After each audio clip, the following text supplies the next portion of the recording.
नाशिकमध्ये कुंभमेळा आहे आणि म्हणून ती जागा भाजपला हवी आहे। नाशिकच्या पालकमंत्रीपदावर चंद्रशेखर बावनकुळे यांनी ही प्रतिक्रिया दिली। कुंभमेळ्यामध्ये मंत्री काय करतात असं माणिकराव कोकाटेंनी सवाल केलाय।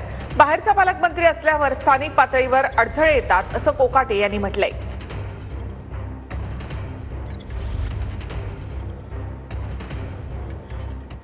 मागे गिरीश महाजन साहेबांनी ज्या पद्धतीने कुंभाचं काम केलं, योग्य पद्धतीने कुंभ हाताळला, 2026 चा कुंभ समोर आहे। त्यामुळे आमचा मागणी होती एकनाथ शिंदेजी आणि अजितदादांना की कुंभ असल्यामुळे त्यांनी नाशिक जिल्ह्याचे पालकमंत्री व्हावं। आमची विनंती पुन्हा दोन्ही नेते ऐकतील आणि आग्रह सोडतील। शिस्त कुंभमेळ्यामध्ये काय करतात मंत्री? ते काय ठेका घेतात? काय अधिकारी नेमलेले आमचे गेडाम साहेब आहेत, त्याच्यामध्ये कमिशनर, रेव्हेन्यू कमिशनर आहेत, ते अत्यंत हुशार आणि नावाजलेले अधिकारी आहेत। त्यामुळे तशा प्रकारचा काही प्रकार होणार नाही, होतही नाही। जिल्ह्यातला लोकल माणूस जर असला तर त्या ठिकाणी कार्यकर्त्यांच्या ओळखी पाळखी, पक्षाचे पदाधिकारी, जिल्ह्यातले प्रश्न हे सुटण्यासाठी किंवा समजण्यासाठी जरा सोपं होतं।